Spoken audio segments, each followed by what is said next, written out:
হাসিনা পিছন দরজা দিয়ে পালিয়ে যেতে বাধ্য হয়েছে। তিনি প্রতিবেশী রাষ্ট্রে তিনি অবস্থান করে একের পর এক বাংলাদেশের বিরুদ্ধে ষড়যন্ত্র করে চলেছে। আমরা দেখলাম জুডিশিয়াল কু, আমরা দেখলাম আনসার কাণ্ড, আমরা দেখলাম ইসকনের নামে তারা ষড়যন্ত্র করে গেছে। ইসকনের নামে এদেশের একটি গোষ্ঠীকে সংগঠিত করে শেখ হাসিনার ষড়যন্ত্র বাস্তবায়নের জন্য চেষ্টা চালাতে বাংলাদেশের জনগণ ততই বেশি ঐক্যবদ্ধভাবে তার সর্বশেষ চক্রান্ত রুখে দেওয়ার জন্য একাত্তা হয়েছে। আলহামদুলিল্লাহ। ওই পতিত স্বৈরাচার গণহত্যাকারী ফ্যাসিস্ট শেখ হাসিনা এবং তার দোসরদের সর্বশেষ ব্যক্তি পর্যন্ত নিশ্চিহ্ন না হওয়া পর্যন্ত বাংলাদেশের জনগণ ঐক্যবদ্ধ থেকেই বাংলাদেশকে মুক্ত করবে। ইসকনের নেতৃত্বে আওয়ামী লীগের চক্রান্ত বাস্তবায়নের জন্য এদেশের সংখ্যালঘু অমুসলিম ভাইদেরকে কাজে লাগানোর জন্য চেষ্টা করেছে। এদেশের শান্তিপ্রিয় ভিন্ন ধর্মাবলম্বী অমুসলিম ভাইরা আবহমান কাল থেকে বাংলাদেশে হিন্দু মুসলমান বৌদ্ধ খ্রিস্টান একটি সম্প্রীতির বাংলাদেশ গড়ে তুলেছে। ওই প্রতিবেশী রাষ্ট্রে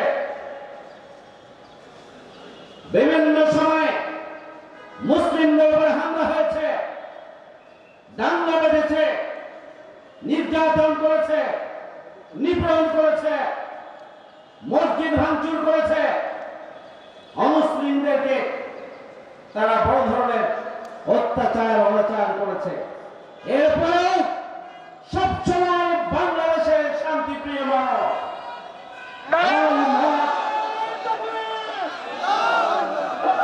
মুসলিমদের উপরে জুলুম নির্যাতন নিষ্পেষণ দাঙ্গা বাঁধিয়ে নির্মমভাবে হত্যাকাণ্ড পরিচালনা করার পরেও বাংলাদেশ সম্প্রীতির দেশ, এনভায়রনমেন্ট বাংলাদেশে আছে। বাংলাদেশে কখনোই অমুসলিমদের উপরে নির্যাতন বাংলাদেশের জনগণ করে নাই। আওয়ামী লীগ ছাড়া কখনোই অমুসলিম জনগোষ্ঠীর উপরে নির্যাতন নিপীড়ন করে নাই। আওয়ামী লীগ ভোটের রাজনীতি করার জন্য সবসময় বাংলাদেশের সংখ্যালঘু গোষ্ঠী ভিন্ন ধর্মাবলম্বী গোষ্ঠীকে ব্যবহার করে তাদেরকে দাবার গুটি চালিয়ে মাঠে ময়দানে তাদেরকে একদিকে কাজে লাগিয়েছে, অন্যদিকে এমন একটা পরিস্থিতি তৈরি করেছে যাতে করে ওই বন্ধুরা মনে করেন আওয়ামী লীগই তাদের আশ্রয়স্থল, অথচ বাংলাদেশে অমুসলিম জনপরিবার দখল করেছে তারা আওয়ামী লীগ, উপাসনালয় দখল করেছে তারা আওয়ামী লীগ, জমি দখল করেছে তারা আওয়ামী লীগ।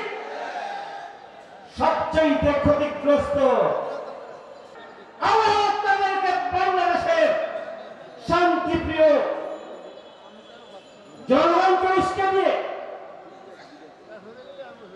অমুসলিমদেরকে এদেশের জনগণের মুখোমুখি দাঁড় করিয়ে তারা রাজনৈতিক ফায়দা হাসিল করতে চায়।